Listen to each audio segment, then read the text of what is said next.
Hello friends, welcome on my YouTube channel educational Divya. आज हम लोग क्लास 10th का चैप्टर 2, जिस चैप्टर का नाम है मी एंड इकोलॉजी बीट पढ़ने वाले हैं। मी एंड इकोलॉजी बीट के जो राइटर है वो जॉन लैक्सो है। उनका नाम जॉन लैक्सो है। और हम इस वीडियो को पूरा देखें, स्किप ना करें, क्योंकि अगर आपको कहानी अच्छे से समझ में आ जाती है तो आप ऑब्जेक्टिव अच्छे से बना पाएंगे। आपका कोई भी ऑब्जेक्टिव गलत नहीं होगा, तो आप आराम से इस वीडियो को देखें। तो स्टार्ट करते हैं पहले जॉन लैक्सो से। John Laxo is the present lesson me and the ecology bit bring out how the issue of preserving environment. वो इस चैप्टर यानी इस लेसन में बताते हैं कि इकोलॉजी बीट, इकोलॉजी का मतलब होता है परिस्थितिकी यानी कि वातावरण। इकोलॉजी का मतलब होता है परिस्थितिकी यानी कि वातावरण की समस्याओं को उठाया है इन्होंने। कौन? जॉन लैक्सो ने। वो बताते हैं आगे, वो कहते हैं bring issue for the preserving environment and saving ecology is everybody concern. वो कहते हैं कि हमारे वातावरण को लेके कंसर्न तो सभी हैं। एवरीबॉडी मतलब सभी, कंसर्न मतलब सोचते तो सभी हमारे इन्वायरमेंट के बारे में। हर लोग सोचते हैं कि इसे कैसे बचाया जाए। एंड डिफ़िकल्ट टू सॉल्व, लेकिन इसे सॉल्व करना, इस समस्या को सॉल्व करना बहुत ही ज़्यादा मुश्किल है। Preaching about ecology is the easy.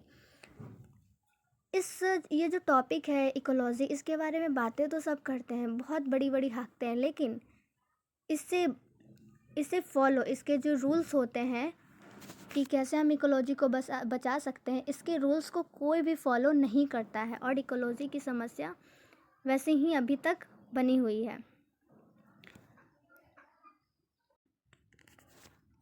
John लैक्सो आगे कहते हैं, इसका फर्स्ट पैराग्राफ हम लोग पढ़ेंगे पैराग्राफ बाय पैराग्राफ, ताकि आप लोगों को अच्छे से सारी स्टोरी समझ में आ जाए। तो स्टार्ट करते हैं।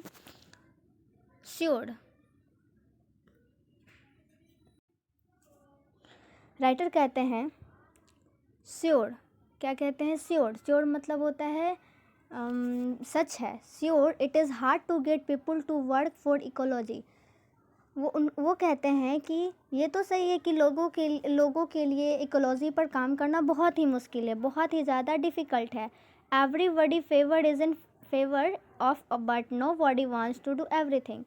वो कहते हैं कि सभी इसके फेवर में है कि हमारी इकोलॉजी को साफ़ होना चाहिए, हमारा इन्वायरमेंट अच्छा होना चाहिए। इसके फेवर में तो सभी है, इसके बारे में बातें तो सभी करते हैं, एवरीथिंग अबाउट, सब इसके बारे में सोचते हैं, लेकिन करना कोई नहीं चाहता है। बातें तो सब करते हैं, लेकिन अगर करने की बात आती है तो सब उसमें पीछे हो जाते हैं। राइटर कहते हैं I am doing something, going around telling people what they should do. कम से कम आई एम डूइंग समथिंग, मैं कुछ तो कर रहा हूँ, मैं कम से कम मैं इस इकोलॉजी के लिए कुछ तो कर रहा हूँ। और इसके बारे में जब मैंने अपने आस पड़ोस से बातें की इकोलॉजी के बारे में, it's but all I get is a lot of back talk. तो सभी ने इसका बात का बतंगड़ बना दिया और मेरी बातों को किसी ने भी नहीं सुना। तो फर्स्ट पैराग्राफ में यही कहते हैं कि कोई एक तो सब बड़ी बड़ी बातें करते हैं, जब करने की बारी आती है तो सभी पीछे हो जाते हैं। कम से कम मैं इतना तो कर रहा हूँ इकोलॉजी के लिए, लेकिन अगर उस इकोलॉजी के लिए बात करने भी अगर मैं किसी से जाता हूँ तो मेरे बातों का बतंगड़ बना के वो फिर चुप हो बैठ जाते हैं, इसके बारे में कोई बात नहीं करना चाहता। अब हम लोग सेकंड पैराग्राफ की ओर बढ़ते हैं। I have this paper route का मतलब होता है कागजी रास्ता। जैसे कि हम लोग कोई बातों से नहीं मानता, लड़ाई से नहीं मानता, तो वो कागज़ का सहारा लेता है। तो उसी तरह राइटर कहते हैं I have this paper route, मेरे पास अब एक ही रास्ता है, वो paper route. My father had one when he was a kid.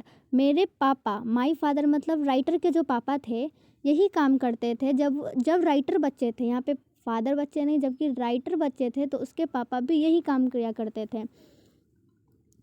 So he made me get one last year, तो पिछले साल ही राइटर ने अपने फादर से सारी पेपर रूट की सारी चीज़ें सीख ली थी, कैसे क्या किया जाता है। Between it and my homework, अब राइटर आगे कहते हैं कि बिटवीन इट का मतलब जो इन्होंने इकोलॉजी के बारे में जो कदम उठाया था इकोलॉजी के लिए, बिटवीन इट और उसके होमवर्क के बीच में जो भी टाइम मिलता था, जो भी टाइम बचता था, I hardly have time for playing, वो बहुत मुश्किल से ही खेल पाता था। बॉल एंड स्टफ का यहाँ मतलब क्रिकेट है, बॉल एंड स्टफ का मतलब यहाँ पे क्रिकेट है। इकोलॉजी बीट के लिए वर्क जो करते थे वो, और अपने होमवर्क के बीच में जो भी टाइम बचता था, बस वो बहुत कम टाइम के लिए वो बैट बॉल खेलते थे। Some days I get in only a few innings, कुछ दिन तो ऐसा होता था कि बस उन्हें 1-2 इनिंग ही खेलने को मिलती थी, या फिर उससे भी कम वो खेलते थे। हम लोग थर्ड पैराग्राफ की ओर बढ़ते हैं। But any how on Saturday when I collect, but किसी भी तरह, एनी हाउ का मतलब होता है किसी तरह, बट एनी हाउ किसी भी तरह, सैटरडे को when I collect I put in a good work for ecology, वो क्या करते थे, जो राइटर थे, अपने आस पड़ोस के जितने भी कचरा वगैरह होता था वो उन्हें कलेक्ट कर लेते थे। कब? सैटरडे को उन्हें टाइम मिलता था तब, और ये वो इकोलॉजी के लिए एक बहुत ही अच्छा काम कर रहे थे। Like last Saturday morning it was a good collect day, तो उन्होंने पिछले टाइम बहुत ही अच्छा कूड़ा कचरा उठाया था, बहुत ही मतलब इकोलॉजी के लिए बहुत अच्छा काम वो किए। It has just turn a spring, a lot of people were outside. Spring कब आता है फ्रेंड्स? विंटर के जस्ट बाद आता है, तो विंटर में बहुत सारे लोग घर में रहते हैं, तो ये बोल रहे राइटर की स्प्रिंग का समय था, बहुत सारे जो लोग थे वो घर के बाहर निकले हुए थे, बहुत सारे लोग घर के बाहर निकले हुए थे। 4 पैराग्राफ में आगे पढ़ते हैं। I went to mister Williams house, writer कहते हैं कि मैं मिस्टर विलियम के घर गया।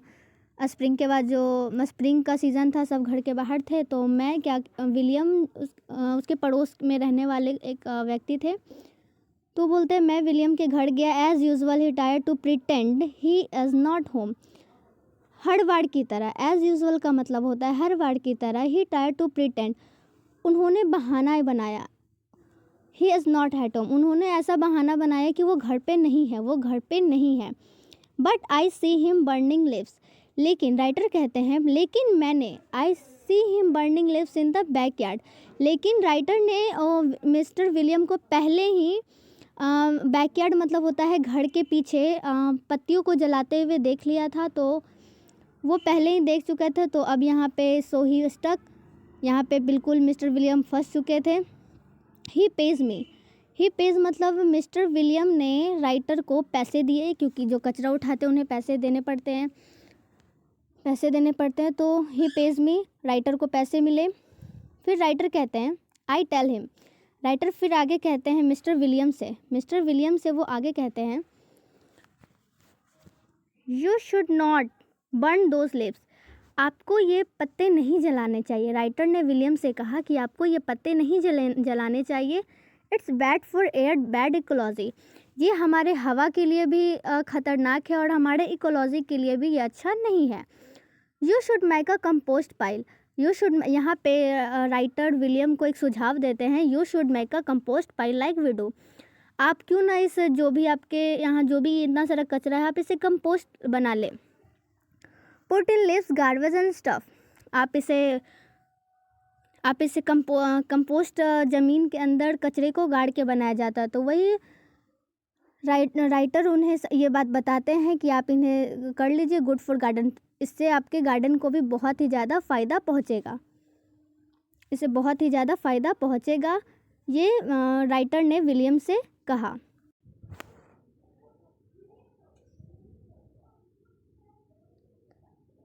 आगे राइटर कहते हैं 5 पैराग्राफ हम पढ़ रहे हैं। He doesn't agree to hang his head, mister William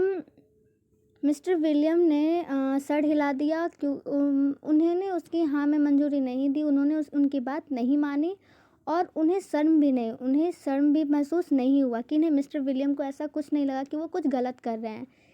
he says, और वो कहते हैं, मिस्टर विलियम अब लेखक से कहते हैं, the compost pile is your job at home gym isn't it, वो कहते हैं, अब मिस्टर विलियम ही उल्टा राइटर को कहते हैं कि ये जो कंपोस्ट पाइल बनाने का काम है ये तुम्हारा है, तुम अपने घर पे बनाओ, ये तुम्हारा काम है, ना कि ये मेरा काम है।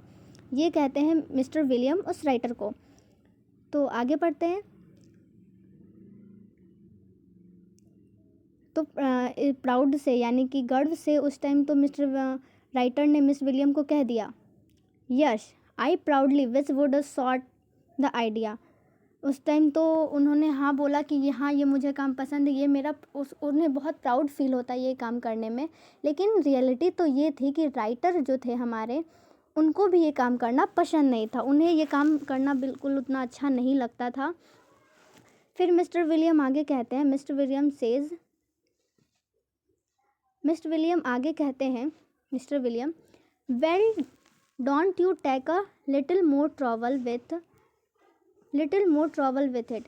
मिस्टर विलियम पूछते हैं राइटर से कि क्या तुम्हें ये सब करने में परेशानी नहीं होती। ट्रबल विथ इट मतलब होता है परेशानी नहीं होती। Put enough dirt on top of each layer.